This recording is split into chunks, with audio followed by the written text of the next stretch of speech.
Hey everyone, so I'm back again with another video. This time around I have some retro video game pickups to show you guys. I have a couple of games from various consoles, and just let's get right into it. So the first game I have here, I actually got it from a used game store. I traded towards this. Their price on it was $15, which was kind of high for me.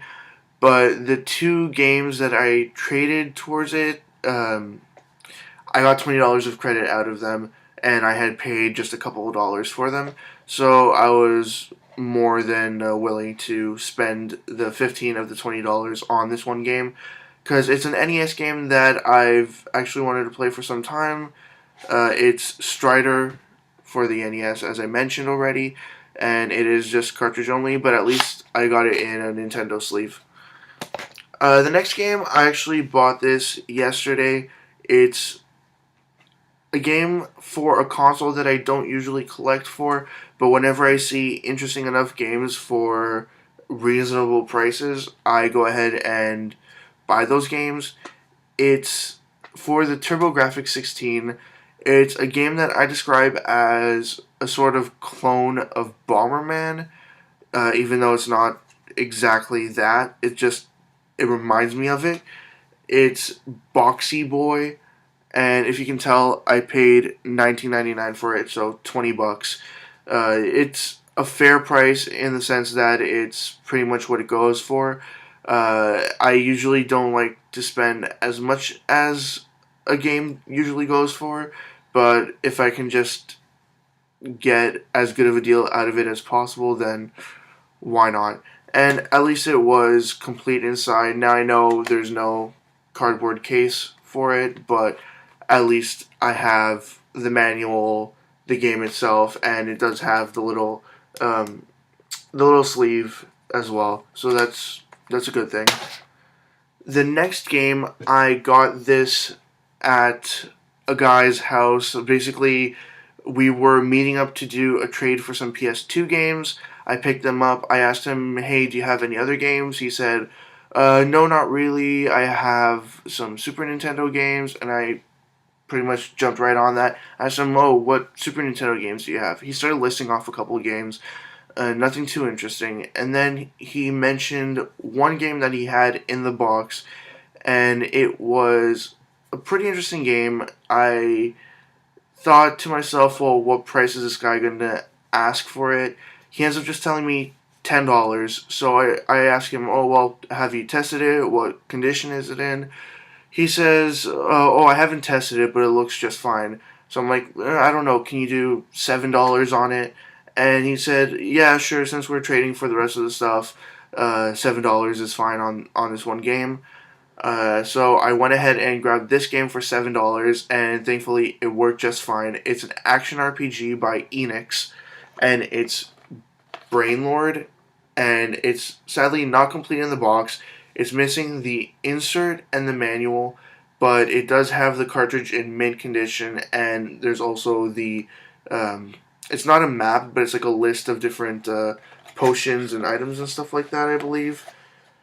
Just a sort of legend as to what all the items do. So to get that for $7, I was more than happy. As you can tell by the lighting there, it's just slightly crushed, and even the edges are not too good. But I mean, for $7, I couldn't really complain. But the cartridge itself is in really good condition, front and back. So let's just get this out of the way and show you guys the one and only system that I bought, and it's a handheld, and it's a variant of a system that I already have several other versions of, and I was just really happy to get this version. I'll say first, okay, it's a Game Boy Color, and it is missing its battery cover. It has instead this purplish magenta one. I think it's supposed to be berry, but if you can tell by the yellow and blue color on that, it's the special edition Pokemon Game Boy Color. Now, I know there are a couple different versions of this, but I think this is the only one that was actually available in Canada, and the price is right on there. I paid $24.99 for it. So $25 for this. And before today, the cheapest price I had seen on this here in the city of Toronto was $70, and I had seen this for as high as $120. So when I saw this for $25, I had to get it, even though it was missing the battery cover. I knew that I could possibly get one of those for just about $5. It didn't matter if it was official or not, just as long as there's a matching battery cover, I would be fine with it. The cruddy thing, though, is that the volume on this, like the speaker seems to have just blown out. I don't know what the exact problem is with it, but it's not as loud as it should be, and I have the volume turned all the way up, and it's just not playing as loud as my other Game Boy Colors. But what I think I'm going to do, since this is a limited edition version of it, I'm just going to swap out the insides of another system with this one here, because all the other Game Boy Colors that I have, I've paid about, let's see, about $5 to $15 for them, and I have just about all the other colors, but no other sort of limited edition versions. Anyways, and if it couldn't get any better than that, I had another trade I did with a person off of Kijiji. I basically saw that they had a lot of games up. They had actually several lots up, and they were each separated by console. Now, first I saw they had a 3DO console lot. It was basically the console, 2 controllers, and some games. And then I also saw the guy put up another ad for a CDI and some games. And at the bottom of the CDI ad, I saw that he said he's willing to take trade offers for rare NES games. And luckily for me, if you saw, I guess it was my last retro video game pickups video, I got a second copy of Scat for the NES. That's Special Cybernetic Attack Team. It's a shoot 'em up by Natsume. It's pretty decent, but also very hard, and the price has gone up in the last few months.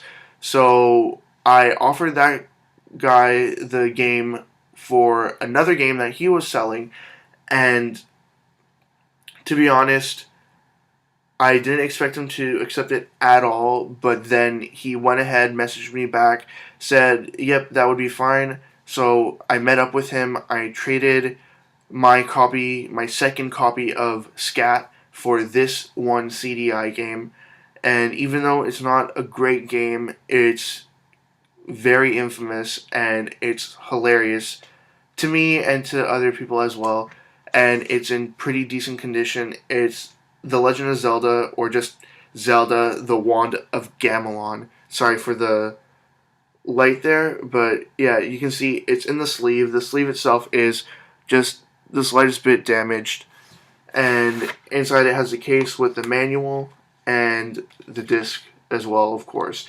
And the disc has pretty much no scratches on it. It has a couple of light scratches, and just a whole bunch of fingerprints on there. And I put this in to play it. I tried playing it with my really cruddy CDI controller. I have the stupid one that's in the shape of a remote control, which is nearly impossible to use.